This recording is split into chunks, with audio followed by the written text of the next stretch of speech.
Bien, ¿cómo va todo? Bien, bien, profe, gracias. Qué bueno, me alegra. Voy a compartir la presentación y ya arrancamos, ¿les parece?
Estaba hablando con el micrófono apagado,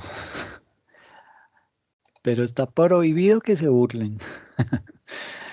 Bueno, hoy vamos a hablar de varios aspectos y esta sesión la he denominado Tributación en Colombia, Reformas, Evasión y Equidad.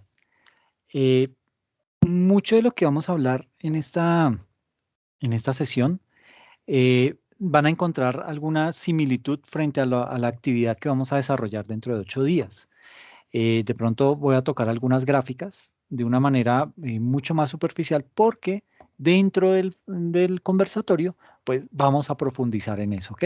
Entonces, como para que si llegan a ver algo ahí de esas gráficas, pues no se vayan a asustar y digan, ah, no, pero como usted ya lo hizo, entonces no, esto lo que voy a hacer es simplemente algo muy superficial para que puedan ustedes ahondar de ese tema dentro de dentro del conversatorio, ¿listo?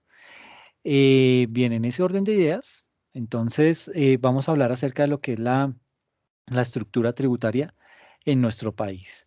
Y partiendo de eso, tenemos que decir que la, la evolución de esa estructura tributaria en nuestro país en un lapso de tiempo que ha sido coyuntural, básicamente desde 1985 hasta el 2018, ¿sí?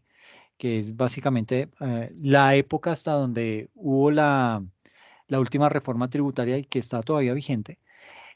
Básicamente, esa evolución de esa estructura tributaria en nuestro país en ese rango de fechas del 85 al 2018 ha respondido a diferentes fines. Digamos que cada gobierno como que con base en lo que le está doliendo en ese momento, empieza a mirar y a crear una serie de estrategias y sobre todo estrategias tributarias enmarcadas a mejorar bien sea el nivel de recaudo o aumentar ese nivel de recaudo. ¿Por qué? Porque puede ser que tenga alguna necesidad que cubrir en ese momento de tiempo.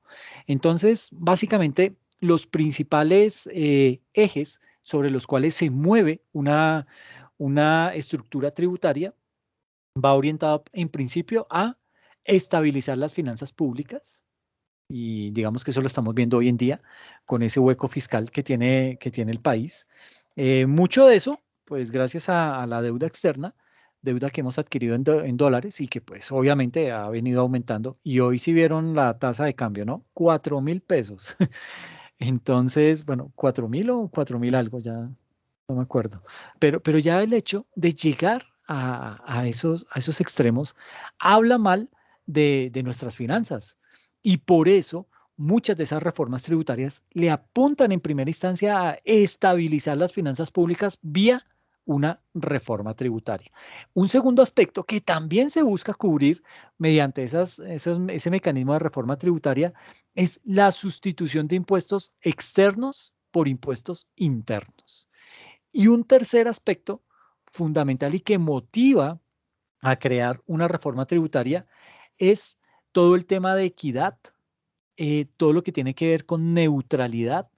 eh, y miren que en muchas de las reformas tributarias se ha hablado de tema de simplicidad, es decir, el gobierno mismo sabe que la estructura tributaria de nuestro país es compleja, es harta de leer, harta de estudiar.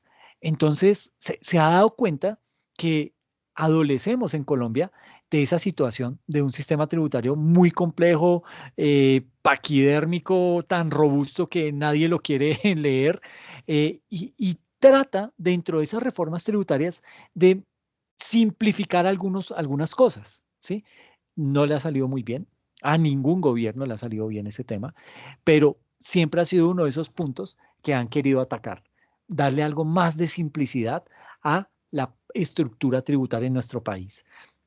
También se analizan temas de competitividad, temas de buscar recursos para poder financiar estrategias públicas como todo lo que tiene que ver con derechos sociales, con seguridad, con infraestructura, todo ese tipo de aspectos. Se tiene que buscar los recursos.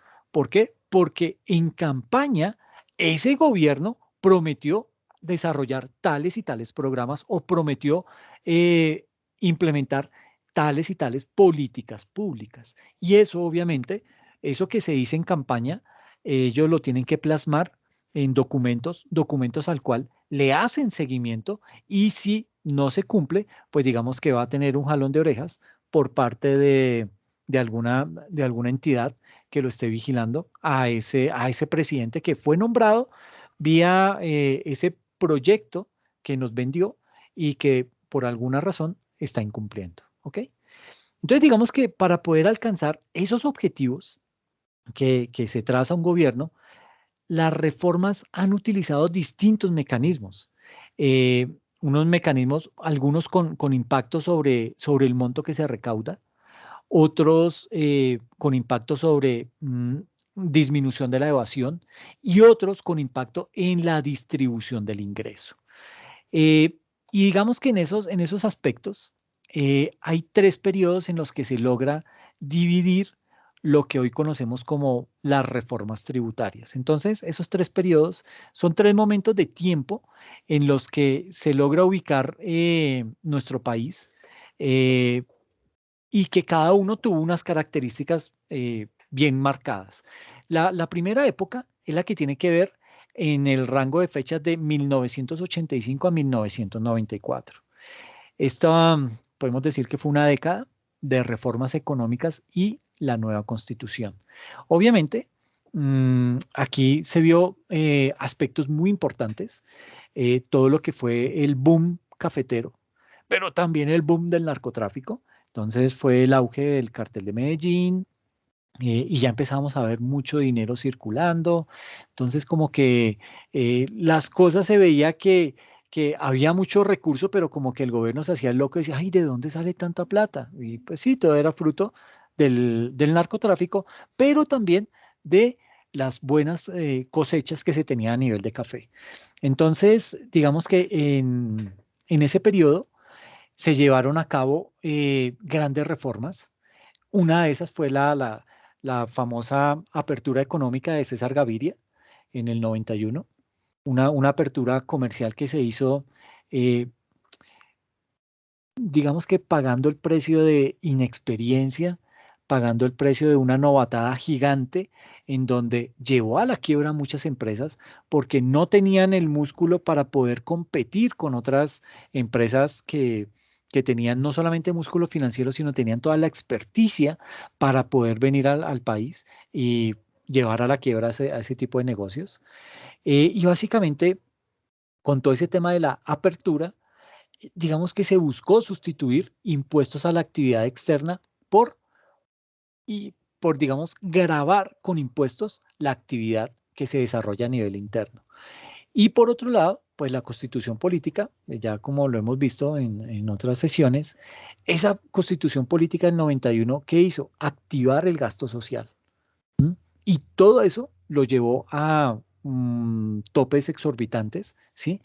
Y básicamente, pues, vemos un gobierno hoy en día que tiene una brecha muy marcada, que tiene un déficit fiscal inmensamente grande, que con este tema de la devaluación del peso se sigue agravando el problema. En lugar de estar nosotros pagando más a capital, seguimos pagando más a intereses por la devaluación de nuestra moneda. Eso en ese primer lapso de tiempo, en esa década del 85 al 94. Viene otra década del 95 al 2004, se caracteriza como, se denomina como ese periodo de ajuste. Entonces, este es un periodo de reformas económicas y nueva constitución. Este es un periodo de ajuste a la nueva institucionalidad, es decir, ya una constitución en marcha, una constitución plenamente funcionando y digamos que también se ve marcada por una no sé si sea la primer crisis económica que vio al país en el año 99, que fue todo lo derivado por el UPAC. Entonces, en este lapso de tiempo, del 95 al 2004, digamos que se realizaron los ajustes necesarios para poder cumplir con el mandato constitucional, es decir, con la nueva constitución y poder conseguir los recursos para que el gobierno pudiese asumir todas esas obligaciones que derivó de la constitución del 91.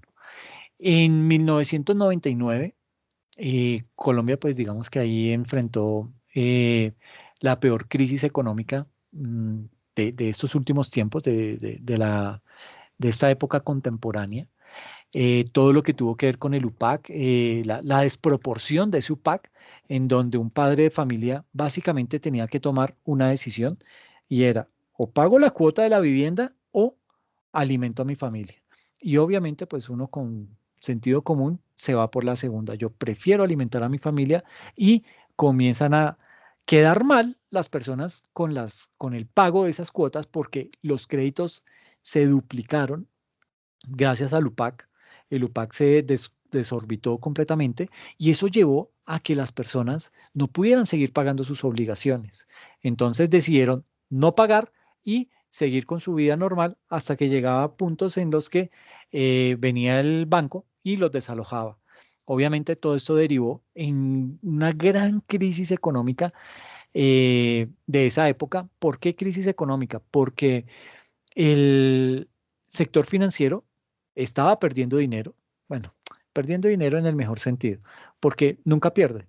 O sea, cuando una familia deja de pagar su cuota, pues el banco ¿qué hace? Va y le embarga el bien, entonces lo recupera y después vuelve y lo vende. Lo que pasa es que ya no lo va a poder vender a un mejor precio porque ya ha sido utilizado ese bien y por ende, entonces digamos que pierde algo de valor, pero no es que pierda completamente el sector financiero. Entonces, en ese orden de ideas, se ve un sector financiero sin flujo de caja, un sector financiero sin liquidez, pero con muchos bienes inmuebles y pues básicamente se desdibuja el, el objeto social de ese sector, porque el objeto social que ellos tienen que desarrollar es básicamente el de prestar dinero para ganar prestándolo, ¿ok? Entonces, cuando ellos se ven con ese mm, desborde de bienes inmuebles, dicen, ok, ahora yo me tengo que dedicar es a vender esos bienes inmuebles para recuperar el dinero y volver a tener flujo de caja y poder seguir desarrollando mi actividad. Entonces, obviamente, esto llevó al descalabro de las famosas corporaciones de ahorro y vivienda, Mm, Eso desde el punto de vista del sector financiero. Hubo otros bancos que también quebraron, hubo fusiones, es decir, hubo un gran movimiento en todo el sector financiero y obviamente cuando el sector financiero estornuda, pues a la nación le da la superpulmonía con COVID, un COVID con esteroides. Entonces comienza la economía a resentirse fuertemente y pues esto lleva a que el gobierno nacional empiece entonces a crear medidas de salvamento para esas entidades que conforman el sector financiero. Uno de los grandes damnificados ahí también fue el Banco Central Hipotecario, ¿no? Que era el banco creado única y exclusivamente para promover ese sector de la construcción y poder generar y todo ese tema de las hipotecas, de poder financiar la vivienda de las familias colombianas. Entonces fue uno de los primeros bancos que se vino al piso precisamente por esa crisis, ¿ok? Eh, digamos que entre el año 2000 y 2003, en esos 3 años se hicieron 3 reformas tributarias, ¿sí? Y precisamente iban orientadas a tratar de crear un paliativo para esa gran crisis económica que estábamos atravesando, ¿ok?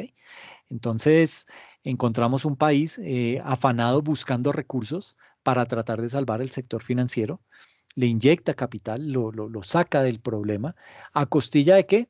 De finanzas públicas. Entonces, incrementa el recaudo de impuestos, crea más impuestos. Entonces ahí es cuando se crea el gravamen a los movimientos financieros y todo ese tipo de cosas. En fin, viene una época de mucha turbulencia con una crisis económica de por medio. Y viene una tercera etapa, que es la del 2005 al 2014. Se conoce como la época de auge o los años del auge primario y en donde se evidencia una recuperación económica y una estabilización fiscal. Digamos que en esta visión se observan cambios que se han venido acumulando a lo largo, digamos, a lo largo del tiempo y se ve cómo de pronto el país empieza a organizarse, ¿ok? Eh, Ahí el país se benefició del auge primario que permitió básicamente tener una estabilización fiscal y cuando hay estabilización fiscal, pues viene una recuperación económica. Entonces, digamos que aquí en esta época del periodo de ajuste, digamos que no solamente nos vemos impactados por todo un tema de crisis económica, sino también se nota mucha desgobernabilidad, ¿ok? Entonces vienen gobiernos muy polémicos, como el de Samper, en donde evidentemente tuvo ingresos de dinero del narcotráfico. Luego viene un gobierno de Pastrana, que en el afán de tener un proceso de paz, entregó una gran cantidad de terreno y eso lo que hizo fue fortalecer a la guerrilla, una guerrilla que después se encaramó, ¿sí? Una guerrilla que empieza entonces a tener ya mucho más poder, mucha más presencia, y eso obviamente pues deriva en más actividades ilícitas, entonces es cuando empezamos a ver todo el tema de las pescas milagrosas, se incrementa y se lleva a extremos las actividades delictivas como el secuestro, y eso obviamente pues digamos que aflige a la comunidad, aflige a la ciudadanía, ¿por qué? Porque ya no puede salir. El hecho de tener que solamente poder viajar vía aérea, pues ya era un lujo, y entonces empieza a haber un estancamiento en sitios turísticos porque obviamente la gente se empieza a restringir, ya no viaja por carretera, ¿por qué? Porque le da temor la presencia guerrillera. Y es ahí entonces ya a partir del año 2005, en donde pues Uribe toma el país en el 2002 y empieza a atacar con vehemencia a la guerrilla, llevándose unos falsos positivos de por medio. Y pues todo esto empieza a generar reactivación económica. ¿Por qué? Porque uno ve que ya el gobierno está atacando a la guerrilla, un problema que teníamos y que ya se estaba desbordando, y que veíamos y la pregunta era, bueno, ¿por qué en este gobierno sí se está haciendo y en los otros no hicieron absolutamente nada. Uno no veía el nivel de bajas, uno no veía que cayeran cabecillas de la guerrilla ni nada de eso, sino ellos se movían plácidamente por el país. Entonces llega Uribe, empieza a atacar a la guerrilla y eso empieza a generar una un aire de estabilidad económica, un aire de recuperación económica, ¿ok? Porque uno ya empieza a viajar, el campesino puede sentirse algo más tranquilo para poder producir, pero viene también todo eso acompañado de toda la presencia paramilitar. Entonces, trataron de acabar a una guerrilla a costillas de la creación de otro mal, mucho peor. Entonces vemos todo lo que hizo el paramilitarismo, vemos la clase de sadismo que también empezó a utilizar en su actuar. Eh, Sadismo que no tardó también en implementar la guerrilla más adelante, pero digamos que se empieza el tema por un lado a percibir algo de seguridad, pero a costilla de tener unos paramilitares, de tener unos terrenos ya muy marcados. Esto es de la guerrilla, esto es del paramilitarismo, y eso pues obviamente eh, genera o empieza a disparar los niveles de violencia, pero muy sectorizadas. Entonces las grandes ciudades sienten un alivio, sienten que el conflicto no es con ellos, pero en los municipios, en las ciudades intermedias, el conflicto se agudiza por la presencia de esos actores armados. Ya después de haber hecho este recorrido, estos tres momentos de tiempo que resultan ser fundamentales para todo el estudio tributario en Colombia, pasamos a ver lo que es el PIB nacional, ¿ok? Y sucede que en el primer trimestre del año 2020, y aquí como que empezamos a hacer cortes, uno como que dice, bueno, ok, el 2020 básicamente solamente lo podemos medir por su primer trimestre. Parece ser que los 12 meses se redujeron a los tres primeros meses del año. De ahí para adelante todo fue encierro, temor, cuidados para no enfermarnos, etcétera, etcétera. Entonces se ve como una economía se va apagando y básicamente del 2020 podemos mirar es ese primer trimestre y casi que hacer de cuenta que lo otro no existió. ¿Por qué? Porque los datos que nos va a arrojar son datos que cuando los vamos a comparar con periodos anteriores o vamos a tratar de hacer una proyección, esa información que se vio supremamente alterada vía pandemia, no son, digamos que, confiables para poder hacer algún tipo de estudio a futuro. ¿Sí? A menos que pensemos que de aquí a un año, de aquí a 2 años, va a haber otra pandemia, en cuyo caso sí sería bueno estudiar esos meses del año del 2020 para poder decir, ah, el comportamiento que se puede dar en ese momento de tiempo puede ser este. ¿Por qué? Porque ya vivimos una situación de esas. Pero en épocas normales, tratar de tomar los datos que nos suministró el 2020 en sus meses de abril, mayo y hasta diciembre, pues no son del todo un buen comparativo porque pues digamos que no hubo otro momento de tiempo en la historia de la humanidad en donde se viviera eso. Bueno, a menos, digamos que de tiempos contemporáneos, ¿ok? Entonces aquí tenemos que empezar a hablar acerca de lo que es el PIB, lo que es el Producto Interno Bruto. Sucede que ese PIB resulta ser un indicador económico muy importante para cualquier país. Esto no solamente aplica para Colombia, esto es para cualquier país. Y ese indicador económico es el que refleja en cifras, en valor monetario, todos los bienes y servicios finales que produce un país o una región en un determinado periodo de tiempo. Por lo general se traza un periodo de un año y ese PIB se utiliza básicamente para medir qué, para medir la riqueza de un país, ¿ok? Entonces, digamos que el PIB mide la producción total de bienes y servicios de una nación y digamos que eso ya lo complejiza, ya vuelve, dice uno miércoles, ¿y cómo uno mide todo eso? O sea, ¿cómo mido todos los bienes y todos los servicios que produce mi país? Entonces debo tener unos datos muy exactos, debo tener una fuente de información confiable y pues digamos que en estos aspectos el DANE juega un papel muy importante. El DANE, que es la entidad que se encarga de recopilar toda esa información y analizarla. Entonces, es la entidad que nos suministra el dato de ese PIB. Y tenemos que conocer todos los bienes y los servicios finales que ha podido producir el país. ¿Para qué? Para luego sumarlos y poder determinar ese PIB.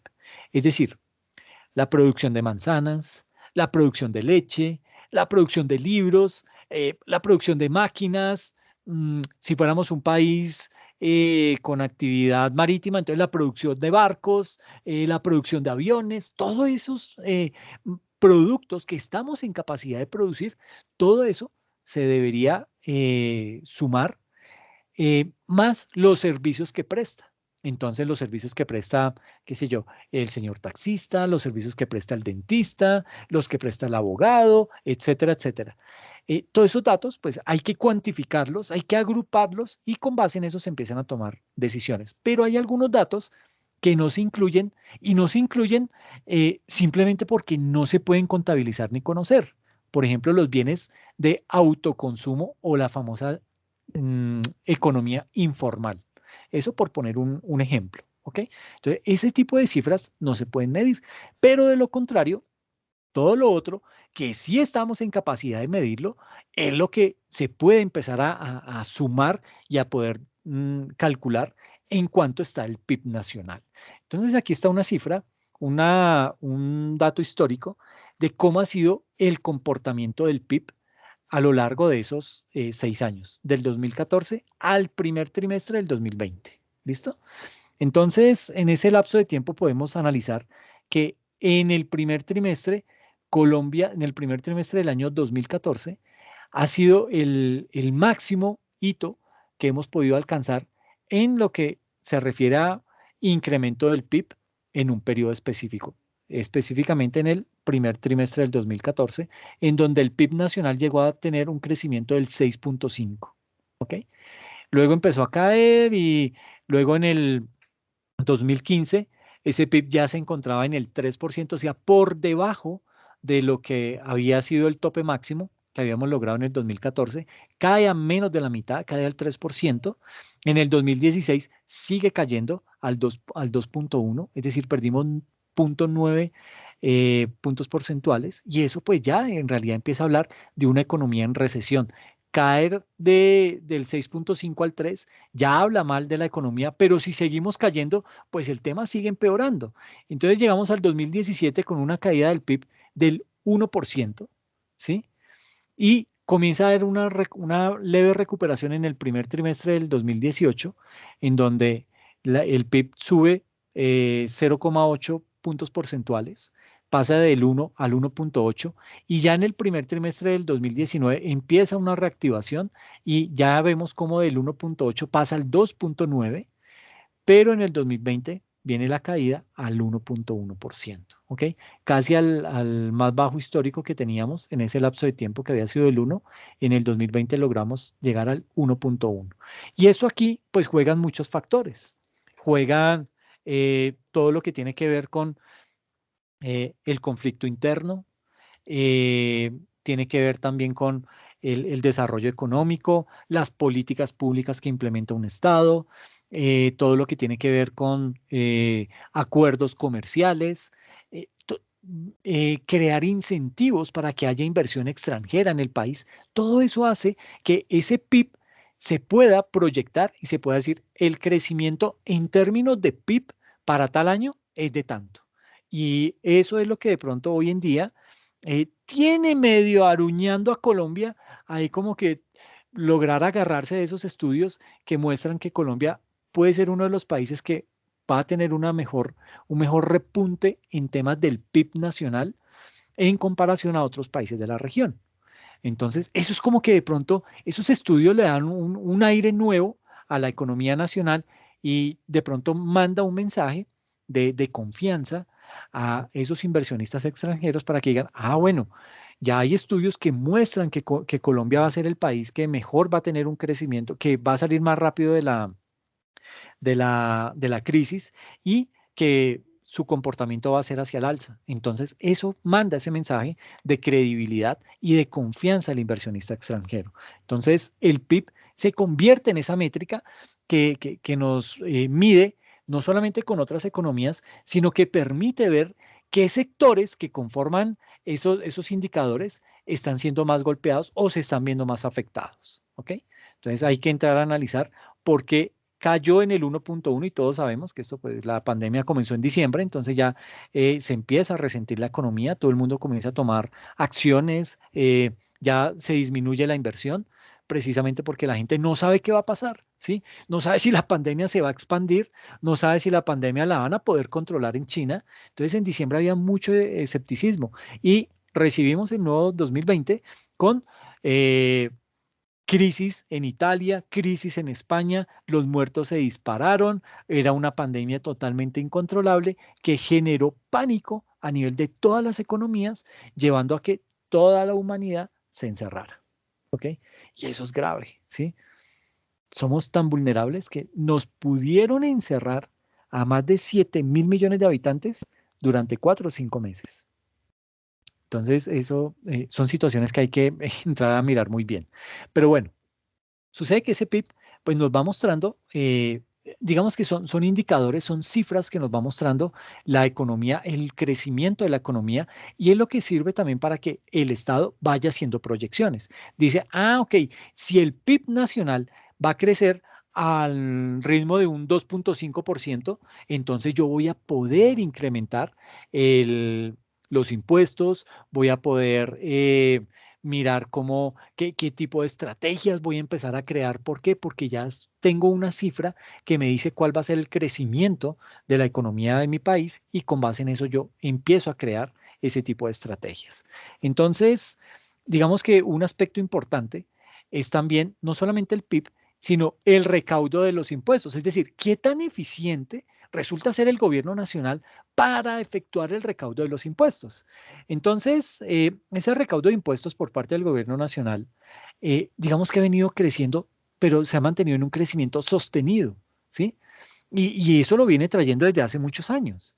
Aquí simplemente estamos mostrando lo que fue el 2013, el 2014, el 2015, el 2016, 2017 y hasta el mes de septiembre de 2018, en donde no significa que el 2018 se haya cerrado con este monto, es más, creció más que el 2017, pero digamos que esa fue la foto que se tomó en ese momento de tiempo y se logró evidenciar que Colombia venía teniendo un recaudo bastante bueno, bastante atractivo y que le servía para poder hacer nuevas proyecciones. Es decir, ese, ese recaudo de impuestos, digamos que se vino duplicando desde el 7.5% del PIB en 1985 hasta el 15.1% en 2014. Ese fue el crecimiento que tuvo el PIB nacional en ese lapso de tiempo, del 85 al 2014. Se duplicó el PIB, ¿ok? Pero digamos que ese porcentaje sigue siendo menor que el de varios países de América Latina, con, digamos que países que tienen una economía muy similar a la colombiana. Entonces logramos ahí determinar que impuestos como el IVA o impuestos como el de renta crecieron en términos reales en todo el periodo del año 85 al 2014. Ese, ese par de impuestos vinieron siendo jalonados al alza, pero básicamente el IVA fue ese impuesto que aumentó su participación entre los impuestos indirectos. Fue el que más creció de los impuestos indirectos. Mientras que el impuesto sobre la renta, ¿qué pasó? Redujo su contribución entre los impuestos directos. ¿Sí? Es decir, eh, y ya lo hemos hablado en otros escenarios, en donde veíamos que el impuesto de renta, en su gran mayoría, en esa época, recaía sobre empresas. Eran muy pocas las personas naturales que pagaban impuesto, bueno, que declaraban y pagaban impuestos sobre la renta. Y digamos que eso resulta ser algo no tan chévere para una economía. Depender tanto de las empresas significa que yo dependo de la gestión de esas empresas. Es decir, si a las empresas les va bien, pues yo voy a tener un buen recaudo. Pero si a las empresas les va mal, yo voy a tener un más bajo recaudo en temas impositivos. ¿Por qué? Porque el impuesto sobre la renta se grava sobre la utilidad que han tenido las empresas. Entonces, es por eso que muchos analistas han recomendado que se grave con más impuestos a las personas naturales para que puedan, digamos que, equilibrar la balanza cuando a las empresas no les va tan bien. ¿Listo? Eso frente al tema del impuesto de renta, pues digamos que en ese lapso de tiempo se redujo, pues debido a que hubo temas que influenciaron esa caída en el recaudo. Muchas empresas quebraron, sobre todo en la época de crisis del 99 al 2000. Y todo el tema de esa zozobra que vivíamos debido a las FARC, debido a la guerra que se había disparado en Colombia, por un lado las FARC, por otro los paramilitares, y eso pues afecta la parte económica. Mm, digamos que esa época de auge primario que veíamos en el slide al comienzo, esa época específica hizo que los impuestos directos crecieran como proporción, pero frente a los impuestos indirectos, y ambos llegarán a igualarse desde el año 2012. En nuestro país, bueno, no en nuestro país, en nuestra región, en América Latina, la tributación se encuentra volcada más sobre los impuestos indirectos que sobre los impuestos directos, ¿ok?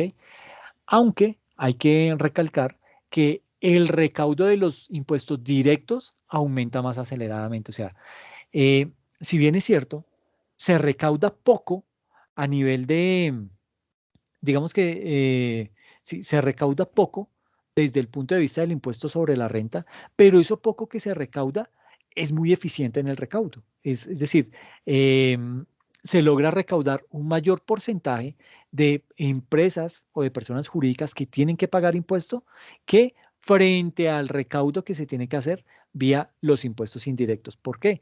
Porque los impuestos indirectos son recaudados por las empresas y son las empresas las que se lo trasladan en ciertos momentos de tiempo al Estado.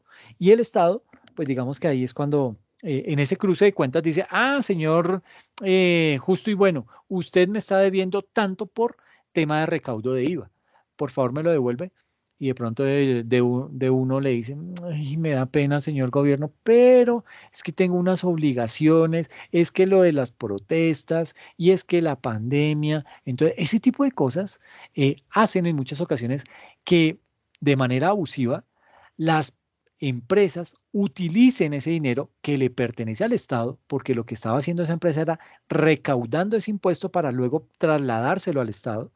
Entonces, ellos lo que hacen, algunas empresas, lo que hacen es que utilizan ese impuesto recaudado para el desarrollo de sus actividades diarias. Y pues digamos que ahí es donde se configura la calidad de delito, ¿ok? Entonces, pues sí hay que tener mucha precaución frente a eso. Entonces, digamos que la carga tributaria en todo lo que tiene que ver a nivel de impuestos directos recae principalmente sobre quién, sobre las empresas. Y en ese aspecto, Colombia es el país donde esta proporción es muchísimo mayor. Es decir, gravamos más a las empresas que a las personas naturales. ¿Listo? Y básicamente el aporte tributario al gasto público se mantiene relativamente estable. ¿Sí? Entonces aquí empezamos a ver cómo, si bien es cierto, el recaudo de impuestos va creciendo año a año, en algunos años más que en otros, pero tiene ese crecimiento sostenido. También tenemos que mirar que el balance del recaudo en el año 2019, digamos que no fue tan chévere. El recaudo bruto fue de 157.87 billones de pesos, ¿sí? Es decir, frente al año 2018, ese crecimiento fue del 9.3, porque habíamos recaudado en el 2018 144 billones y en el 2019 157, es decir, el 9.3 de crecimiento a nivel de recaudo. ¿Ok? Y los impuestos con mayor éxito que se recaudan, y esto tomando una foto en el año 2019, está el de retención en la fuente a título de renta, ¿sí? Tuvo un crecimiento del casi 5%, más que en el 2018. Se recaudó 52.7 billones de pesos vía ese impuesto. Y el IVA tuvo un crecimiento del 7,6%, más que el año inmediatamente anterior, en el 2018, y se logró recaudar por temas de IVA 37.8 billones de pesos. Entonces, pues digamos que en tema de esa parte impositiva, pues Colombia no es que sea el ejemplo a seguir, pero pues digamos que ha ido mejorando y ha venido mejorando en estrategias de recaudo, cobrando impuestos, ¿ok? Em, digamos que digamos que de acuerdo a datos que ha suministrado el DANE, hay que enfatizar que el recaudo bruto de todos los impuestos que están asociados a la actividad económica interna alcanzó la suma de 131,56 billones de pesos frente al año 2018, en donde ingresaron 121 billones de pesos. Entonces, se está recaudando cada vez más impuestos. De pronto no lo que se quisiera, pero lo importante ahí es que no, digamos que no hemos perdido ese crecimiento sostenido. Cada vez se recauda más. Y eso está bien. Eso refleja varias cosas. La primera, que las personas, tanto naturales como jurídicas, cada vez tienen más conciencia de que hay que pagar los impuestos, ¿ok?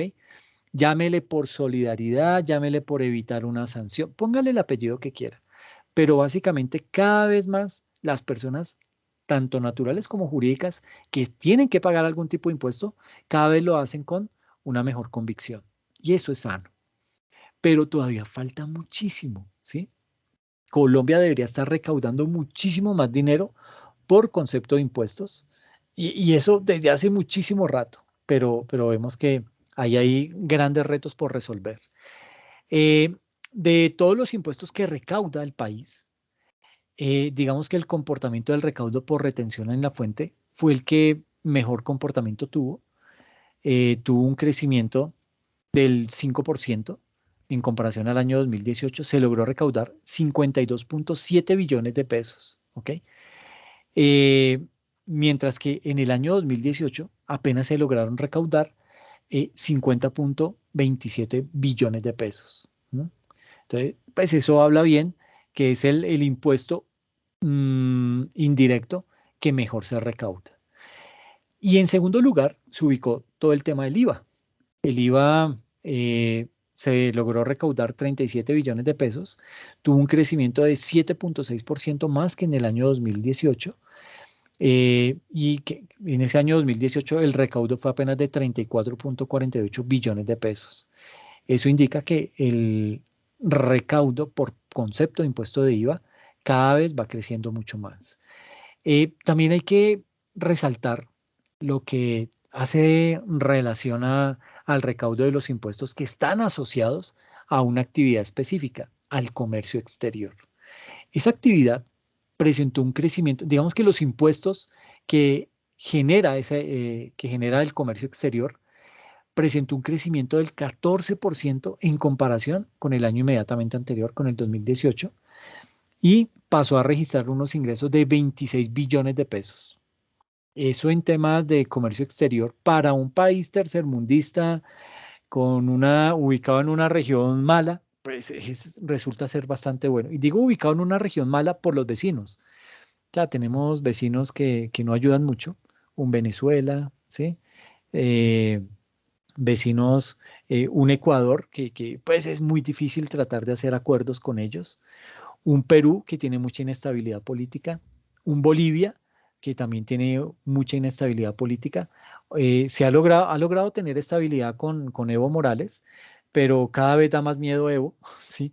Cada vez como que cuando ya uno lo ve que le empieza a aparecer, que su foto empieza a aparecer en productos de la canasta familiar, como el papel higiénico, que uno empieza a ver, ya que como que le quieren hacer estatuas, estilo el, ¿cómo se llama el de Corea del Norte? Bueno, ese mandatario, en donde en esos países socialistas que son muy de izquierda, eh, ¿cómo? Perdona. Kim Jong-un. Exacto, ese. Esos son gobiernos que se dedican a exaltarse y entonces tienen monumentos muy grandes que se erigen con la figura de ellos y ese es el primer indicador que muestra que un país no va por el lado correcto, ¿sí? Entonces cuando un gobierno se perpetúa en el gobierno, como lo está haciendo Evo Morales, como lo está haciendo, se me olvidó el nombre del de Nicaragua, eh, y como lo está haciendo también Maduro, pues digamos que esos son malos indicadores para la región y que de una u otra manera generan algo de inestabilidad en la región. Entonces, eso también golpea el tema impositivo de las naciones a nivel individual. ¿Ok? Entonces, hay que contemplar también esos vecinos que tenemos, vecinos que de pronto no son pues los de mostrar, los que puedan llegar a sacar la cara por la región, pero sí hay que tratar de mirar cómo no se cometen los mismos errores que ellos han cometido. ¿Ok? Eh, digamos que a diciembre del año, esto fue del 2020, el recaudo bruto alcanzó la suma de 9.9 billones de pesos, de los cuales el 83% de esos 9.9 billones, bueno, hablemos de 10 billones de pesos, el 83% están representados en tres impuestos específicos, que son la retención en la fuente a título de renta, que tuvo una participación del 47% de, de, de ese recaudo, los tributos aduaneros, que tuvieron un recaudo del 25%, y el aporte que se hizo, bueno, todo lo que se recauda vía el gravamen a los movimientos financieros, que tuvo una participación del 11%. Entonces, esos fueron como los tres impuestos que más se movieron a nivel de recaudo en esa época. Y digamos que el recaudo por gestión, y ya ahí digamos que esa gestión la tenemos que medir en el año 2019. El recaudo fue de 13.5 billones de pesos, de los cuales 12 billones de pesos corresponden a la gestión de toda esa cartera morosa que tiene la DIAN, esa cartera por cobrarle a esos clientes morosos, y todo lo que tiene que ver con el control al cumplimiento de obligaciones formales y sustanciales. Todo eso se recaudó un total de 12 billones de pesos, y hubo 1 billón de pesos que se recaudaron mediante contribuyentes que se acogieron al impuesto de normalización tributaria. ¿Qué es ese impuesto de normalización tributaria? Es cuando yo tengo mucha plata y decido invertir en propiedades en el exterior, pero no las declaro acá en Colombia. Y el hecho de no declararlas, pues simplemente lo que estoy haciendo es evasión fiscal. Estoy robándole al Estado. ¿Por qué? Porque yo como nacional, como ciudadano colombiano, yo debo reportar todas esas propiedades que tenga en el exterior e inclusive los ingresos que obtenga en el exterior. Y sobre eso yo debo aportar en mi país. ¿Ok? Entonces, a pesar que cada reforma tributaria trae inmerso ese pequeño ladrillo de normalización tributaria, pues vemos que no tiene el mayor impacto en las finanzas del Estado. Por más que se ha querido y se han creado programas de sensibilización, pues a nadie le llama la atención esperar a que me digan, mire, vamos a sacar un incentivo para que usted, señor rico, declare todas esas propiedades que tiene por fuera, pague impuesto acá en Colombia, pero el pagar impuesto por esta época de normalización, usted lo que va a hacer es, me declara todos esos bienes que tiene en el exterior, sea en efectivo o en bienes inmuebles, y si eso, por ejemplo, le suma 1.000 millones de pesos, usted tráigalos, declárelos, pero no los declare, o sea, declárelos sobre 1.000 y yo le voy a cobrar sobre 500 y le voy a cobrar una tasa especial, una tasa preferencial. Entonces, ese tema de esa normalización tributaria, pues se ha vuelto como ese moño con el que se cierra una reforma tributaria para poder mandar un mensaje a que esas personas ricas que están evadiendo impuesto en Colombia puedan de una u otra manera tener esa normalización y poder el Fisco Nacional recaudar algo más de dinero vía esa normalización tributaria. Esto pues obviamente genera un gran desequilibrio en términos fiscales, genera más inequidad. ¿Por qué? Porque esos ricos que deberían pagar más impuesto en Colombia, no lo están haciendo y sí le está tocando a personas que no tienen el mismo poder adquisitivo, que no tienen el mismo nivel de riqueza, tener que asumir ese tipo de obligaciones. Entonces, ese desequilibrio en las finanzas, ese desajuste fiscal que estamos viviendo, pues en gran medida se debe a que los más ricos de Colombia están evadiendo impuestos. ¿Por qué? Porque tienen sus ahorros en paraísos fiscales, tienen bienes en bienes inmuebles en otros países que no están declarando y eso pues está agudizando aún más la situación en Colombia. Pero digamos que surgen esas políticas de normalización tributaria como queriéndole decir a esos ricos, venga, hágame el favor, mire, usted sabe que estamos mal. ¿Para qué le voy a decir mentiras? Estamos mal, entonces, por favor, ayúdenos declarando esos impuestos para que usted siga pagando impuestos normalmente en Colombia sobre esos bienes y no siga con esa zozobra o con ese miedo que en algún momento nos vayamos a dar cuenta o que de pronto hagamos un convenio de cruce de información con España, que hagamos un acuerdo con algún país en donde usted de pronto tenga algún bien y vía esa colaboración nos enteremos y lo tengamos que sancionar muchísimo más duro porque usted no quiso acogerse a ese tema de normalización. Desafortunadamente aquí en Colombia, yo por lo menos no conozco a una persona que esté en la cárcel por temas de evasión, por temas de no pago de impuestos. Y eso es malo, ¿sí? Es malo porque le estamos mandando un mensaje a esos evasores que, tranquilo, ay, ok, no pague impuestos, pero que no, eso sí, no se confíe porque de pronto yo lo voy a cazar en otra ocasión y le voy a cobrar eso que dejó de pagar más intereses. Pero siempre va a ser tema monetario, ¿sí? No hay algo, una sanción drástica que lleve inmerso miedo y las personas digan, uy, no, que me voy a arriesgar a eso, yo más bien pago y me evito ese tipo de situaciones. Entonces, digamos que acá la justicia ha sido muy laxa en eso, la ley ha sido muy laxa y no ha permitido llevar a la cárcel todavía al primer colombiano que haya evadido impuestos. Entonces, simplemente pues las personas lo van a seguir haciendo. ¿Por qué? Porque no tiene una implicación más allá de la monetaria. Y es así como en todos estos ires y venires, sabiendo el gobierno que tiene muchos connacionales que tienen bienes en el exterior y no los están declarando, que aparte de eso, todo el tema de la informalidad cada vez va creciendo más, está llegando a niveles del 50%. Entonces, digamos que son temas que preocupan y es ahí cuando al gobierno se le ocurre decir, vamos a crear un régimen simple de tributación que va a ser ese paso o ese puente entre la informalidad y la formalización. Entonces, digamos que con la entrada en vigencia de la ley de financiamiento, se realizó la implementación de este nuevo modelo de tributación con un único objetivo, reducir las cargas formales y sustanciales de los contribuyentes y por otro lado, impulsar la formalidad y facilitar el cumplimiento de las obligaciones tributarias. Entonces ahí vemos ya varios componentes que son importantes y son a lo que le ha estado apuntando el gobierno nacional.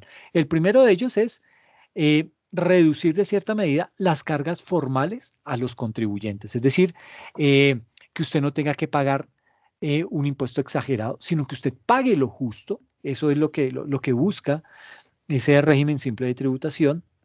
También busca impulsar la formalidad, hacer que más personas salgan de la informalidad y pasen a la formalidad. Y esto no es lo más llamativo del mundo. Y digo no es lo más llamativo, ¿por qué? Porque en Colombia crear empresas es bien complejo. ¿Sí? Por un lado, hay mucho trámite que hacer. Segundo, en el primer año de vida de la empresa, básicamente la empresa tiene que pagar el 150% de lo que ha obtenido como utilidad en temas impositivos. Eso en el primer año. Ya después se va normalizando el tema, se va reduciendo, pero el primer año es muy duro para una empresa, para poder salir adelante. ¿Ok? Aparte, pues toda la carga impositiva que se le viene encima, todas las obligaciones que tiene que empezar a cubrir. Entonces, digamos que ese panorama no resulta ser tan atractivo para una persona que está en la informalidad, que está devengando de pronto unos ingresos malos o buenos, no importa, pero está devengando unos ingresos y se está evitando toda esa carga impositiva. ¿Sí? De pronto vive con zozobra, de pronto dice, ay, pucha, ¿será que en algún momento me pillan con esto? O de pronto haciendo un sacrificio aún más amplio y es el de perder negocios con empresas mucho más grandes, empresas ya constituidas, que sí están en la formalidad, empresas que para poder hacer algún tipo de negociación usted tiene que cumplir una serie de requisitos, entre ellas estar constituido legalmente como sociedad, como empresa, y eso entonces ya le empieza a cerrar la brecha de ese camino de actuación de esas personas que están en la informalidad y los invita de una u otra manera, de una manera mucho más cordial, para que se pasen a la formalidad vía régimen simple de tributación. ¿Ok?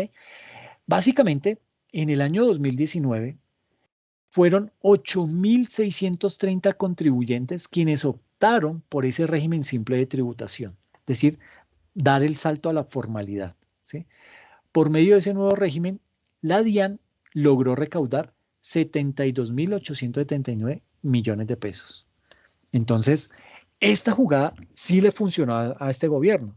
Lo que no pasó con el gobierno Santos cuando creó el monotributo, que era algo muy parecido a lo que conocemos hoy del régimen simple de tributación, pero de esos errores aprendió este gobierno, creó el nuevo régimen simple de tributación, le hizo muchas mejoras y eso se hizo atractivo para que muchas personas pudieran pasar a la formalidad, ampliar su espectro de negocios, ampliar su espectro de darse a conocer en un mercado formal, en un mercado legal, y esto pues obviamente resulta ser atractivo para algunas organizaciones. Muchas otras siguen en la informalidad porque cuando hacen cuentas dicen, no, eso no es negocio. Yo prefiero seguir en este tema, seguir informal, pero ganando poquito, pero sé que no tengo que asumir más obligaciones, ni voy a tener que de pronto mm, cerrar porque en definitiva me absorbieron el pago de impuestos durante los primeros años de vida de la empresa. Pero esto tarde o temprano, y con todas las eh, estrategias que ha venido implementando el gobierno, sobre todo desde la DIAN, todo el tema de la facturación electrónica, la nómina electrónica, todo ese cruce de información de reporte de exógena y todo eso, tarde o temprano pues va a llevar a que muchas más personas pasen de la informalidad a la formalidad, ¿ok? Eso yo creo que va a tardar por mucho unos 3, 4 años en donde realmente veamos un fuerte impacto del paso de la informalidad a la formalidad. Ahora, hablando de nuestro sistema tributario colombiano, ay, miércoles, nuestro sistema tributario colombiano se divide en dos partes. Entonces, por un lado, tenemos lo que son bueno, todo lo que tiene que ver con los impuestos nacionales, impuestos que son recaudados y administrados por la DIAN, ¿sí? Y en esta categoría de impuestos nacionales, eh, digamos que eh, los ciudadanos cuentan con obligaciones con el fisco nacional por cuenta de dos tipos de impuestos, los impuestos directos y los impuestos indirectos, ¿ok? Eh, digamos que bueno, la diferencia que existe entre los directos y los indirectos consiste en que en el caso de los impuestos directos, el gobierno le cobra al patrimonio o a la riqueza del ciudadano, ¿ok? Y en esa categoría entran los impuestos a la riqueza, entra el impuesto a la renta o aquellos como los impuestos a los timbres postales que se cobran directamente por la prestación de un servicio, ¿ok? Por otro lado, tenemos los famosos impuestos indirectos, ¿ok? Estos impuestos indirectos son los que se cobran por una transacción. El ejemplo más común de este tipo de impuestos indirectos es el IVA. Eh, digamos que cuando el gobierno nacional presenta una reforma tributaria, los cambios en los impuestos tienen unos tiempos distintos. En ese sentido, los cambios que se lleguen a hacer en impuestos directos, ¿sí? Como el de riqueza, el de renta, eh, se deben aplicar en el año gravable siguiente y no inmediatamente. Mientras que los impuestos indirectos, como el IVA o el 4 por mil, sí se pueden aplicar de inmediato, ¿sí? Es un impuesto de carácter instantáneo, ¿ok? Por eso al gobierno le gusta más este tipo de impuestos que estos. Para empezar a recaudar estos tengo que esperar al siguiente año. Estos los puedo empezar a cobrar de manera inmediata, ¿ok? Tienen ese carácter de instantáneo. También están, por otro lado, los famosos impuestos municipales, ¿sí? Estos impuestos municipales no van a las arcas de la nación, van a las arcas municipales, ¿sí? Estos impuestos se realizan sobre la actividad comercial, caso del impuesto de industria y comercio, o sobre la propiedad de inmuebles, como el impuesto predial. Y para estos tributos, los ciudadanos deben pagar sus obligaciones a la Secretaría de Hacienda del municipio, ¿ok? Ahora, digamos que no es el único componente del sistema tributario, ¿sí? Aparte de los impuestos por pagar, los contribuyentes se dividen ante la ley en dos grandes grupos, lo que son las personas naturales y las personas jurídicas, que pues, son las que conocemos como las empresas.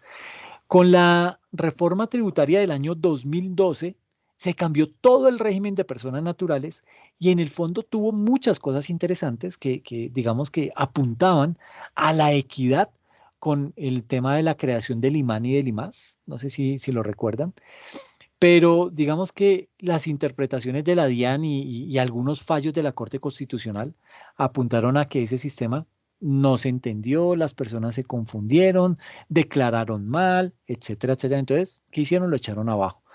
Y hoy lo tenemos bajo un sistema cedular para que las personas naturales podamos declarar renta. ¿Listo? Entonces, básicamente, esa es como la estructura de nuestro sistema tributario colombiano.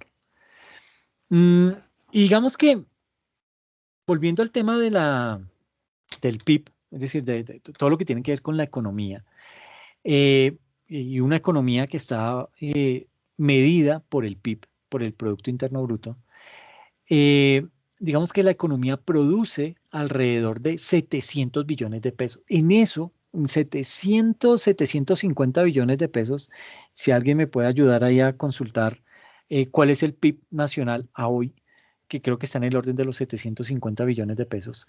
Eh, a pesar de eso, de ese PIB, que pues, no es nada despreciable, la contribución de los colombianos al sistema tributario apenas pasa los 120 billones de pesos. Y eso está mal, ¿ok?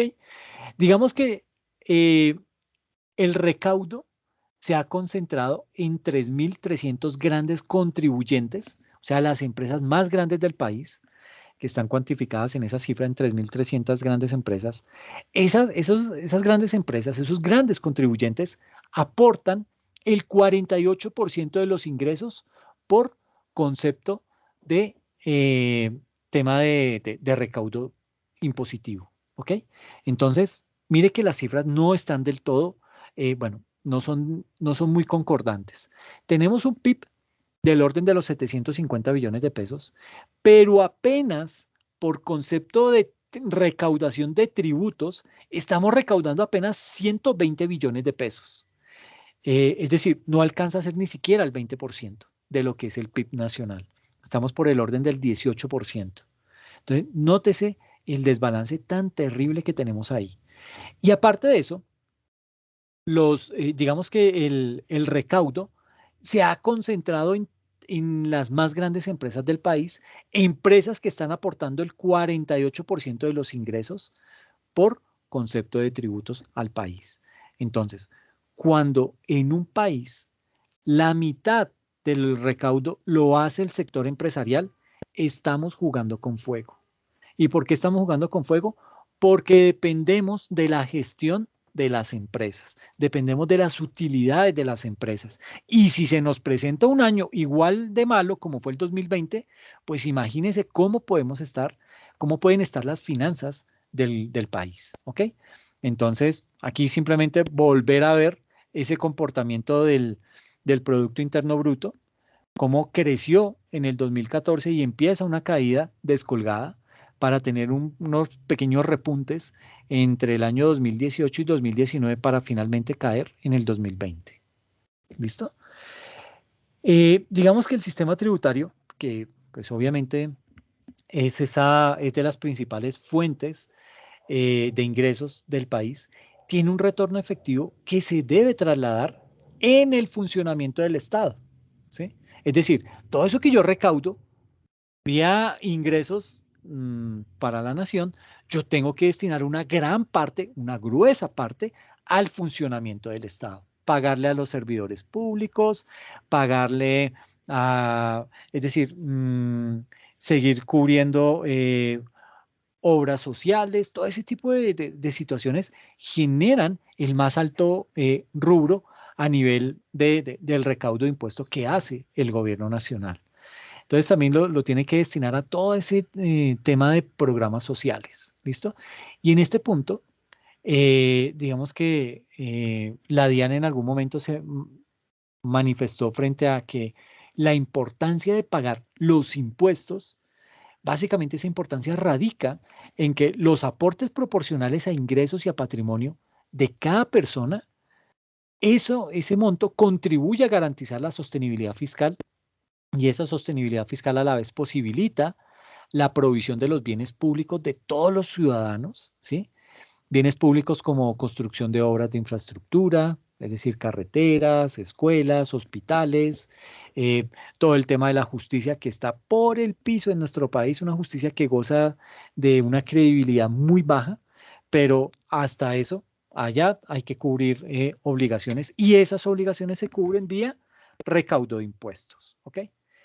La misma DIAN agregó que cualquier país requiere para un buen funcionamiento de su propia economía, requiere recursos que le permitan garantizar esa sostenibilidad fiscal de ese estado, de ese país. Y en ese orden de ideas, se puede llegar a considerar como el precio o el costo de tener una democracia. ¿Ok?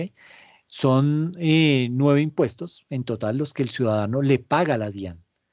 9 impuestos que son recaudados y son administrados directamente por la DIAN.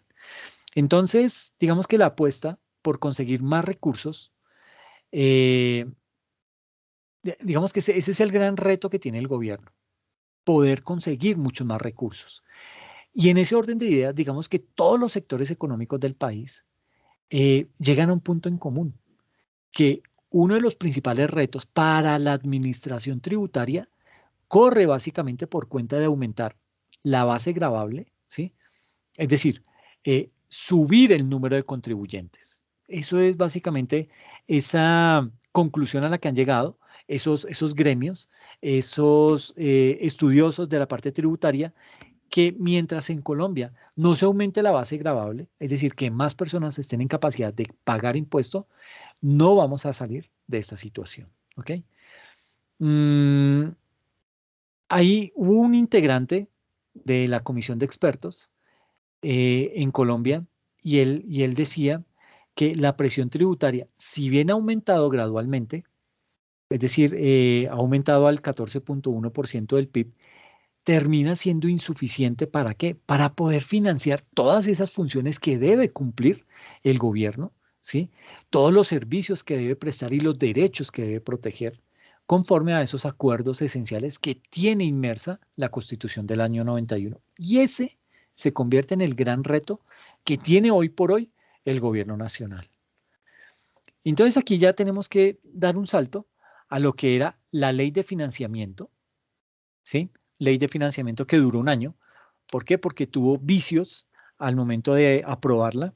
Creo que el principal problema que tuvo fue el de haber violado el principio de publicidad en el Congreso. Entonces, al no surtirse ese principio de publicidad, la reforma o esa ley que había sido aprobada fue derogada y eso llevó a que en ese año del 2019 tuviese que el gobierno trabajar en otra reforma tributaria para que empezara a funcionar a partir del año 2020, que fue la famosa ley de crecimiento. Entonces surge esa nueva ley de financiamiento Esa ley comenzó como una iniciativa que tenía 87 artículos. 87 artículos, digamos que distribuidos en 8 grandes ejes, en 8 pilares. ¿Listo? Las principales, los principales cambios que ha tenido esa ley de financiamiento está en las modificaciones, sobre todo al impuesto, o bueno, al IVA y al aumento al impuesto sobre el patrimonio. Entonces, digamos que desde el punto de vista de la propuesta sobre el IVA, digamos que hay dos propuestas. La propuesta inicial, que está con este color verdecito, y la ponencia actual. La primera propuesta fue la que está en color verde y la propuesta actual es la que está en este color lila. ¿Listo? Entonces arranca una propuesta inicial, ¿sí? Esa propuesta fue radicada con el proyecto de ley, ley 197 del año 2018, ¿ok? Y allí, ¿qué se hizo? Pues básicamente lo que hicieron fue establecer diferentes medidas para poder modificar el IVA. ¿Ok? Y la primera variación consistía en extender el IVA al 80% de los productos de la canasta familiar. ¿Ok? Ese era el primer objetivo, extender el IVA a el 80% de la canasta familiar. Así nació esa primera propuesta. Y con eso, pues básicamente con ese tema de esa implementación del IVA al 80% de la canasta familiar, se buscaba que la tasa de recaudo o la tasa de la tarifa de ese IVA iba a ser del 19%, ¿ok? Para la canasta familiar. O sea, una tasa fuerte, una tasa bien alta. Digamos que la medida también iba orientada a reducir el porcentaje al 17% en 2020, es decir, arrancaba con una tarifa del 19%, pero iba a llegar al 2020 con una tarifa del 17%. Y uno dice, no, pues qué negocio tan bobo. Paso de no pagar nada a que me digan que me lo van a cobrar, me van a empezar cobrando 19 y luego que me lo van a bajar al 17, como que eso no le suena a muchos. Entonces, pues digamos que en ese orden de idea no fue muy popular esa propuesta. Perdón. Básicamente, con con esta medida, lo que se buscaba era aumentar la tasa de tributación al 80% de esos productos de la canasta familiar. Entonces, pues básicamente, cuando usted se pone a tocar un impuesto tan sensible como el IVA y sale a los cuatro vientos a decir que se lo voy a aplicar a toda la canasta familiar, pues eso de una vez salen los políticos populistas. Ah, pero ¿cómo se le ocurre? Como decía un pastor, no sea bruto.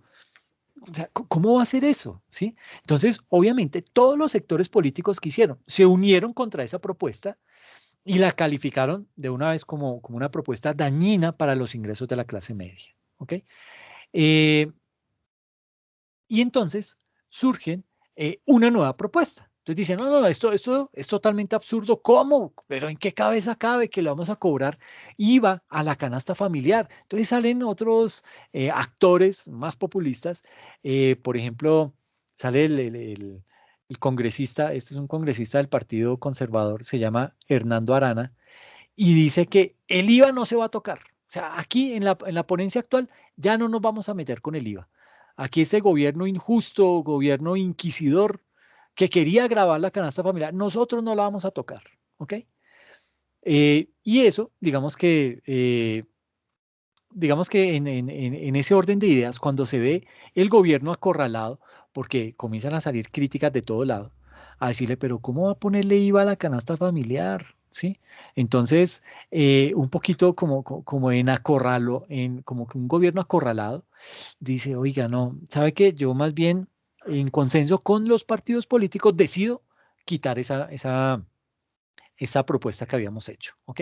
Y me acojo a lo que van a proponer nuevamente. Entonces, ya no va a ir IVA para la canasta familiar, permanecen los bienes exentos, o sea, no es que vayan a pasar de exentos a excluidos, porque ahí hay una gran diferencia. En exentos no hay ningún cargo de IVA y aparte, el productor se puede acoger al beneficio de descontar el IVA que paga en los bienes que tiene que incurrir para poder producir el bien, él los puede descontar, eso estando bajo la categoría de bienes exentos. Si pasa de exento a excluido, lo que pasa es que le dice, ok, la tarifa sigue siendo cero, pero usted ya no puede aprovechar el beneficio del IVA, de descontarme el IVA.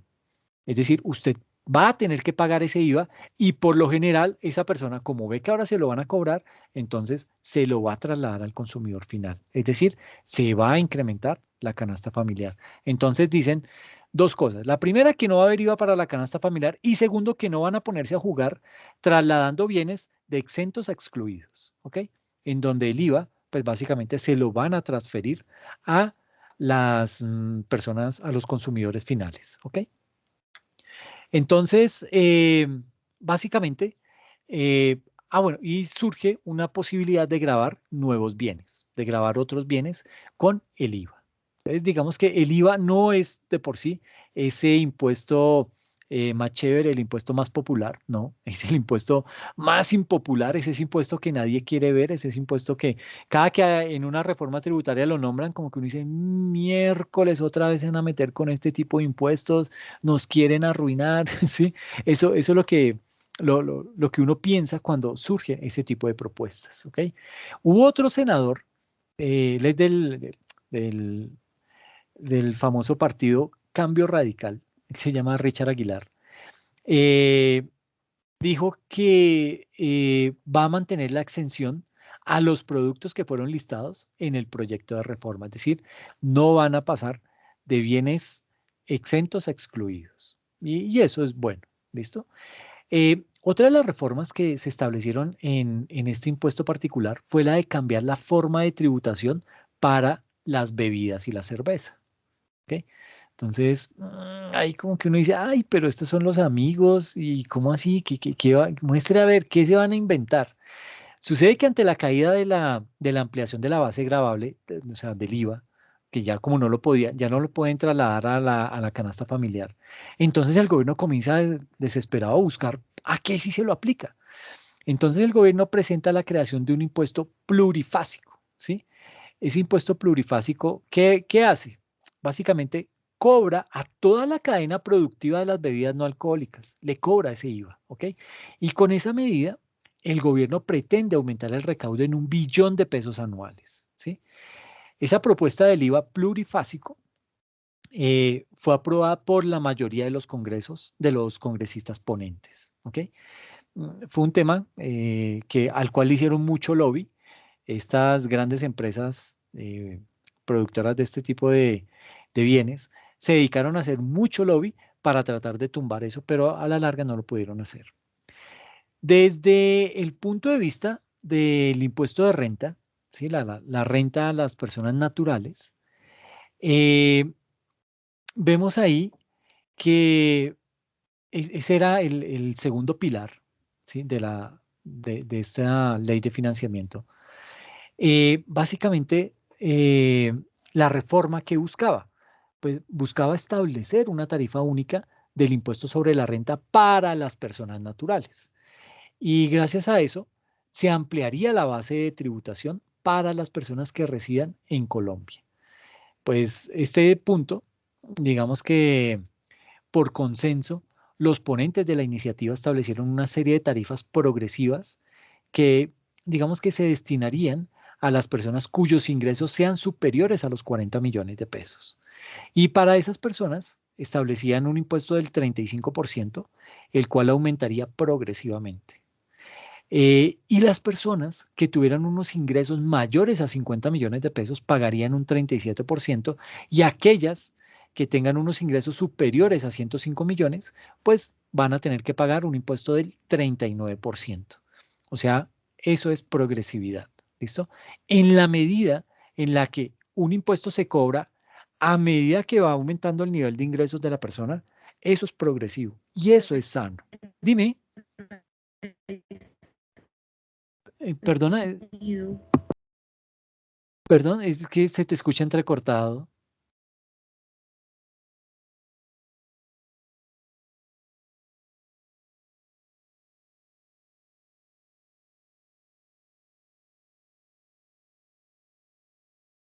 ¿Me puedes volver a repetir la pregunta, porfa?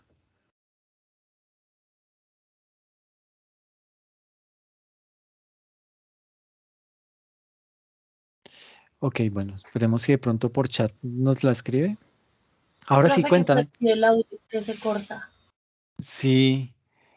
Eso eh, dijo la compañera Viviana, ¿no? ¿se Vivian. está cortando el audio de mi parte? No, no, no, de parte de ella, Ah, profe. ok, perfecto, listo. No, entonces, si quieres trasladarnos la pregunta al chat, por ahí la podemos ver y la respondemos. Muchas gracias.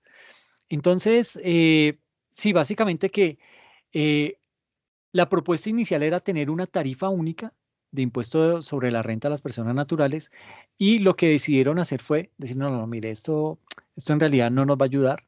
Lo que tenemos que hacer es, dependiendo del nivel de ingresos, creemos una serie de tarifas y las personas pueden ir pagando con base en ese nivel tarifario. Entonces, eso es mucho más sano para una economía. ¿Ok? Desde el punto de vista de la renta para personas jurídicas, en el ítem 6, digamos que ese es uno de los puntos que generó mucha controversia. Digamos que en el texto inicial se estableció una reducción progresiva del impuesto sobre la renta dirigido a esas empresas, ¿sí?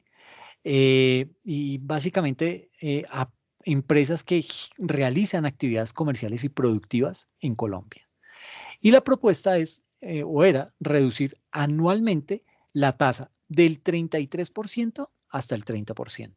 ¿Ok? Entonces, esa era la propuesta inicial, disminuirles a estas personas jurídicas esa tarifa del 33 al 30%. Eh, 33% para el 2018, 32, no, perdón, 33, ya se me olvidó las fechas. El caso era que para el 2022 iban a quedar pagando únicamente una tarifa del 30%. Situación que pues ya hoy en día cambia con la nueva reforma tributaria porque esa tarifa va a quedar en el 35%. ¿Ok? Y aquí viene, digamos que una contrapropuesta bien interesante y era básicamente todo el tema de los incentivos a la economía naranja, ¿sí? ¿Sí? ¿Alguien quiere participar?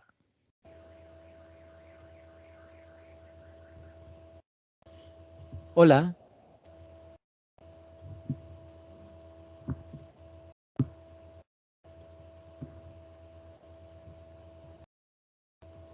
Bueno, no sé. Ok, ya, listo. Entonces, surge todo el tema de esa economía naranja como una alternativa o una propuesta del gobierno de querer darle un impulso a todo eso que se encajona dentro de la economía naranja, todo lo que tiene que ver con actividades artísticas, eh, actividades de desarrollo intelectual, desarrollo de software. Entonces, hacia allá empieza a apuntar el tema de la economía naranja con un muy buen incentivo. Y era que cumpliendo un previo de requisitos, pues ese tipo de empresas se podían hacer merecedoras a un descuento de la totalidad del impuesto de renta a lo largo de 7 años. Y pues eso resultaba ser algo muy atractivo, pero pues digamos que a la larga no fue algo que se cumplió a cabalidad, no tuvo el impacto que esperaba el gobierno y eso llevó a que el tema se tuviera que replantear. Desde el punto de vista de eso, todo lo que tiene que ver con los dividendos, digamos que la propuesta inicial buscaba cobrar una tarifa del 5%, ¿sí? A las personas que tuviesen un rango de ingresos entre 20 y 34 millones de pesos. Esa tarifa, ellos querían que fuera progresiva y se cobraría un impuesto del 10% para las personas que tuviesen ingresos de 34 millones en adelante. Eh, entonces aquí vemos de 0 a 20,5 millones, no, la tarifa era cero a nivel de dividendos. Cuando se obtenían dividendos entre 20,5 millones y 34 millones 200, la tarifa es del 5% y para dividendos que paguen más de 34 millones, la tarifa sería del 10%. ¿Ok?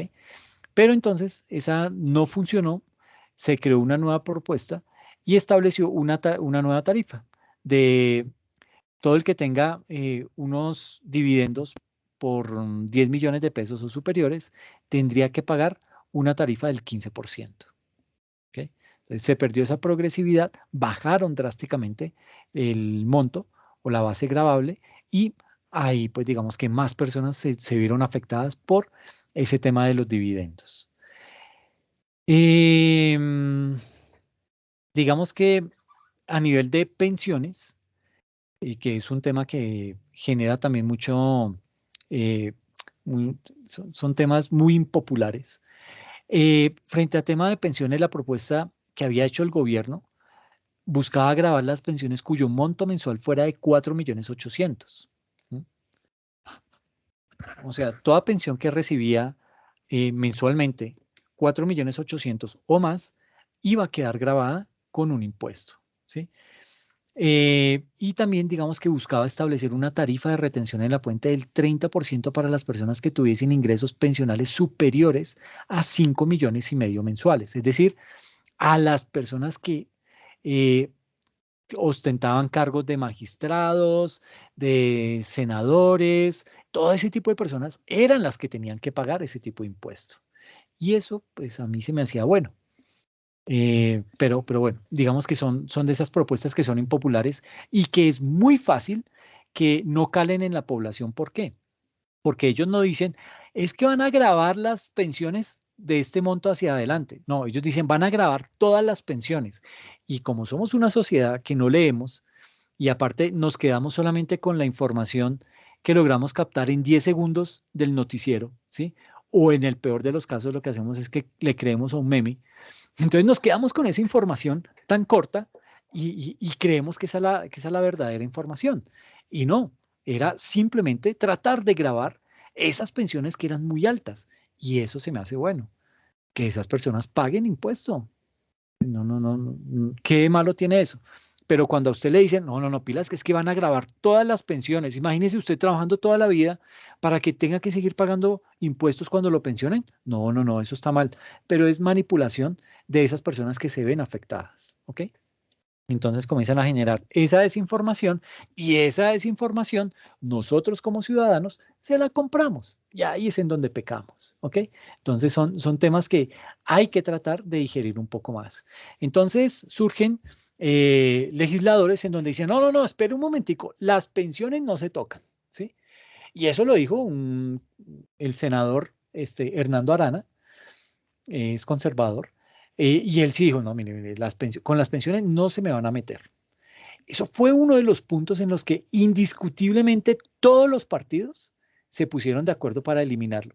¿Por qué? Porque a todos los van a perjudicar, todo, esos son salarios, esos son pensiones que van a obtener únicamente senadores, eh, magistrados, ministros, ¿sí? Entonces, entre ellos se cubren. ¿Y qué dijeron? No, no, no, las pensiones no se tocan. No, las pensiones que se iban a tocar eran las que tenían estos montos hacia arriba. Y eso era sano. Pero como ellos se ven afectados de una, pum, dicen, no, no, no, las pensiones no las vamos a tocar. ¿Sí? Y todos, obviamente, se pusieron de acuerdo y echaron abajo ese tema. ¿Ok? Entonces, pues, digamos que ahí tenemos a Drácula cuidando el banco de sangre. ¿Sí? Los que hacen las leyes legislan específicamente para ellos. ¿No? Otro de los aspectos importante era el impuesto al patrimonio. Esa ley propuso crear un impuesto al patrimonio líquido para las personas que tuviesen un patrimonio de los 3.000 millones de pesos o superior, ¿sí? Y ese era uno de los principales planes subsidiarios al tema del IVA que había contemplado el gobierno en su reforma. Y eso, pues yo lo veo bueno. A mí los más ricos tienen que pagar impuestos, ¿sí? No, no, digamos que es el deber ser. Pero ¿qué hicieron? Entonces, esto no caló. Dijeron, no, no, no, 3.000 millones es muy poquito, subámoslo a partir de 5.000 millones y se va a cobrar una tarifa del 1,5%. ¿Ok? Entonces uno dice, ok, bueno, pero si pusieron algo progresivo a nivel de ampliar la base gravable para el impuesto de renta, entonces para ingresos superiores a 40 millones paga el 35%, para ingresos mayores a 50 millones paga el 37% y para ingresos mayores a 105 paga el 39%. ¿Por qué no hacemos algo similar acá? pongámosle que para los que ganen, tengan un patrimonio mayor a 2.000 millones, que paguen el 1, a los que tengan más de 3.000 millones, que paguen el 1.5, a los que tengan más de 4.000 millones, el 2, y a los que tengan más de 5.000 millones, y se va haciendo algo progresivo y el Fisco Nacional empieza a tener más recursos. Esas son propuestas que calan, pero como esto toca a los más ricos del país, y esos son los que nombran los presidentes, pues imagínense, no se van a meter con ellos. Entonces, prefieren tumbar una base gravable de 3.000 millones, subirla a 5.000 millones, para que menos ricos sean los que tengan que pagar. ¿Ok? Entonces, pues en ese orden de ideas, eh, el tema no era tan fácil. Aparte que dentro de esos 5.000 millones, ellos pueden descontar los primeros 463 millones que se supone están destinados para la vivienda principal de esa persona que pague ese impuesto. Entonces, pues aún más, un beneficio ahí inmerso dentro de eso. Según los estudios de este tipo de propuestas, con esta medida del impuesto al patrimonio, se pretendió, digamos que se aspiraba a recaudar unos 1.200 millones de pesos. Entonces, digamos que esto es más o menos los análisis que se le hacen a las respectivas reformas tributarias que cada año, cada 2 años están saliendo en el país. ¿Ok? Para no ir tan lejos, en los últimos 10 años han hecho 7 reformas tributarias. Eso habla mal de la estructura tributaria que tenemos en el país. ¿Ok? No podemos estar generando tanta incertidumbre cada año y medio. ¿Ok? Eso manda un mensaje equivocado, manda un mensaje erróneo para los inversionistas extranjeros, quienes ven ese tanto cambio y eso la lectura que le dan es inestabilidad. Y la inestabilidad, pues, se paga cara en un país como estos. ¿Ok? Eh, yo creo que dejemos acá, pues nos falta todavía otros temas que hay que analizar.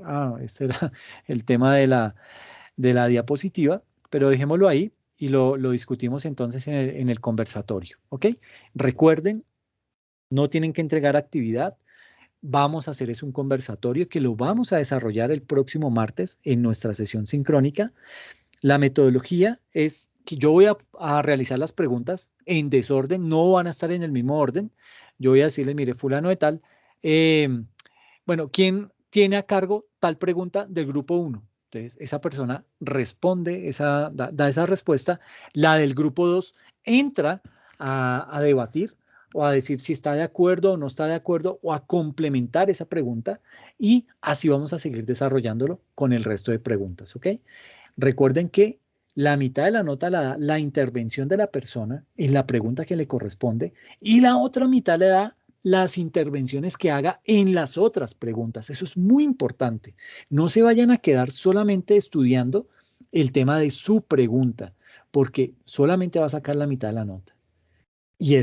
Y la mitad de la nota significa que es una nota perdida. Entonces tiene que seguir estudiando el resto de los temas para poder intervenir en cualquier momento y poder dar un aporte que enriquezca el conversatorio. ¿Ok?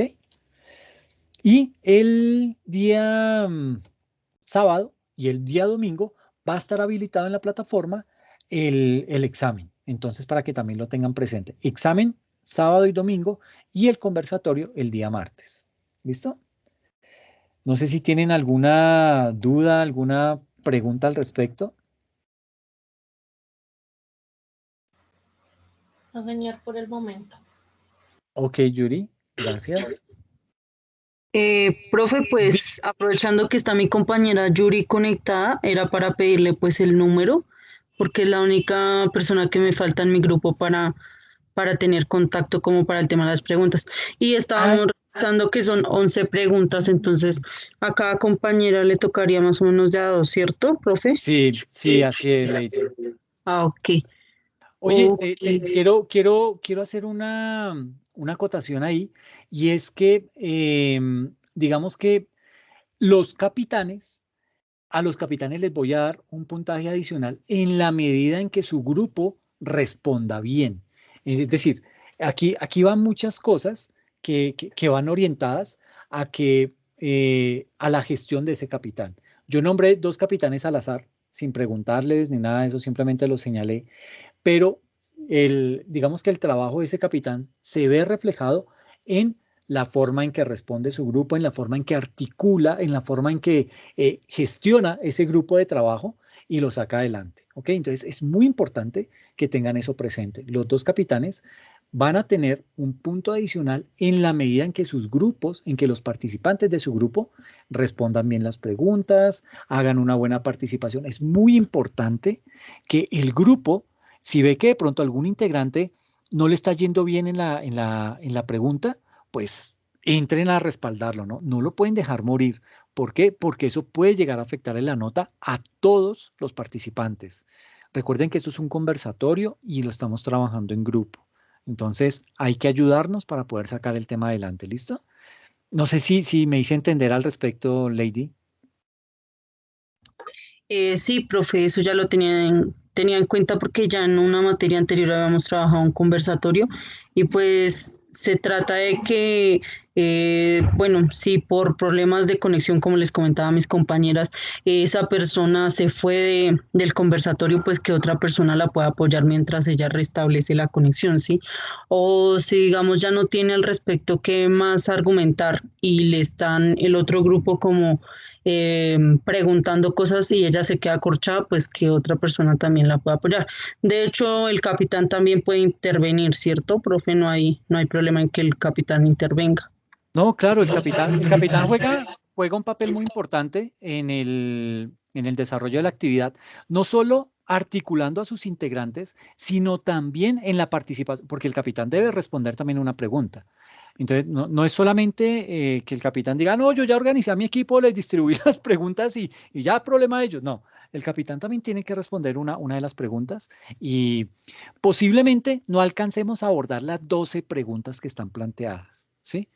Pero es bueno que todos las vayan estudiando. Y me pregunta, por ejemplo, Victoria, me dice, profe, ¿algún tema en especial para el examen? Para el examen va a entrar los temas del conversatorio y van a entrar lo que vimos hoy la sesión pasada y lo que está publicado en la plataforma, ¿ok? Entonces, siempre hay contenido para que lo puedan para que puedan ir avanzando en eso. La fecha del examen va a ser, el examen va a estar habilitado el día sábado desde las 7 de la mañana hasta el domingo a las 11:59, ¿ok? Me dice Victoria, profe, para el conversatorio debemos hacer presentación en PowerPoint. Pues no es necesario. Yo puedo mostrar las diapositivas, yo puedo mostrar las gráficas, pero si de pronto ustedes quieren hacer algo más explicativo, tener algo en PowerPoint de lo cual se puedan apoyar, tranquilos, con toda confianza, esos son ayudas para ustedes mismos y les va a servir. Si lo quieren, lo pueden hacer. No es obligatorio, pero les puede servir para defenderse mejor en el conversatorio. ¿Ok? No, a ti, Victoria. Ok, profe. Otra pregunta. Dime. Dentro de la explicación de la actividad dice que nosotros como capitanes debemos enviar las preguntas. ¿Eso tenemos plazo hasta cuándo? ¿O yo ya lo puedo enviar si ya está distribuidas? Si las tienes distribuidas, muy chévere, me parece muy bien porque yo voy llevando el control, ¿sí? ¿Para qué me sirve eso? Para decir, bueno, tal persona no ha participado, entonces le hago la pregunta a esa persona, ¿sí? Para que no se vaya a quedar nadie sin participar. Entonces, me gusta tener ese listado, pero es simplemente por un tema de control propio para poder ver quiénes falta por participar. Es simplemente eso. Ah, ok, profe. ¿Y le sirve en un Excel o Sí, no hay problema? en un Excel está perfecto, me sirve Listo, muchísimo. listo, profe, gracias. No, a ti, Lady, muchas gracias. Bueno, muchachos, entonces, pues nada, les agradezco muchísimo la atención. Por favor, estudien mucho para el examen. No es difícil, pero pues tampoco es el más fácil de los exámenes, ¿sí? Hay que simplemente leer y hacer un buen estudio de los conceptos y se van a dar cuenta que con eso es suficiente, ¿ok? Les deseo lo mejor, cuídense mucho, descansen y nos vemos en 8 días, ¿ok? Que les vaya bien. Ok, profe, feliz noche para todos. Gracias. Gracias, feliz Gracias, noche feliz para todos. Ok, Gracias, cuídense mucho. profe. Feliz